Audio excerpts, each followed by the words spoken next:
হ্যাঁ গাইস, আবারও আসলাম ছোট্ট একটা ভিডিও নিয়ে। তাই এখানে আমার ছোট ভাই একটা ক্ষেত করছে, কুশাল ক্ষেত। তাই ওনাকে জিজ্ঞাসা করব। আচ্ছা, আসসালামু আলাইকুম ভাই। ভাই কি করতেছেন? তো কাম একটার পাশে একটা থাকে না, কষ্ট কিরকম? দেখেন না কিরকম কষ্ট, একদম কত উপরে আর বন্ধে বন্ধে কাজ করতে হয়। ভাই 1 বিঘা কথা নিয়ে টাল করছেন এখানে? ভাই এখানে 1.5 বিঘা আছে। 1.5 বিঘা মাটি।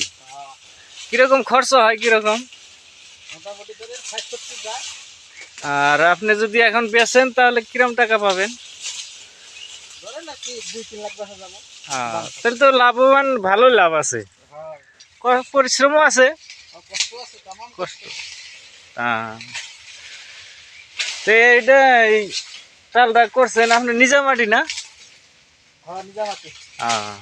তাহলে নিজা মাটি, তাহলে তো আর বেশি খরচ না, কামলার যা তাই।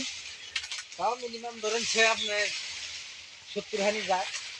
তা তা আপনি কয় বছর ধরে এরকম ক্ষেত করছেন? মোটামুটি আপনি ধরেন 6-7 বছর ধরে করি। তাহলে লাভ আছে। লাভ আছে। অন্য অন্য মৌসুমের থেকে এটা লাভ বেশি। মরিচ টাল থেকেও লাভ বেশি, ধানের থেকেও। সব সব বস্তুর থেকে লাভ বেশি। তাহলে তো ঠিকই আছে। তাহলে আগামীতে আরো করবেন বলে আশা করছেন না? কথা নি করবেন। এবার তো 1.5 বিঘা। 5 বিঘা করবো ভাই। 5 বিঘা অত মাটি সামলাইতে পারবেন? কামলা দেয়া করবো। তার মানে এবার আপনার লোভ ধরছে। লোভ ধরছে। 1.5 বিঘা করছেন, এতে যদি 3 লাখ বা 2.5 লাখ টাকা পান, তাহলে আপনার 50,000 টাকা বা 60,000 টাকা খরচ হয়েছে, তাও 2 লাখ 2.5 লাখ টাকা থাকবো। যাই গে। তাহলে আগামীতে আরো বেশি করবেন। তাহলে এরকম ক্ষেত যদি আমরা করি, আমরা কি লাভবান হতে পারবো? না আরো মেডিসিন টেডিসিন কিরকম লাগে? মেডিসিন মানে সার টার আসলে লাগে আর সব মোটামুটি অল্প খরচ হয়।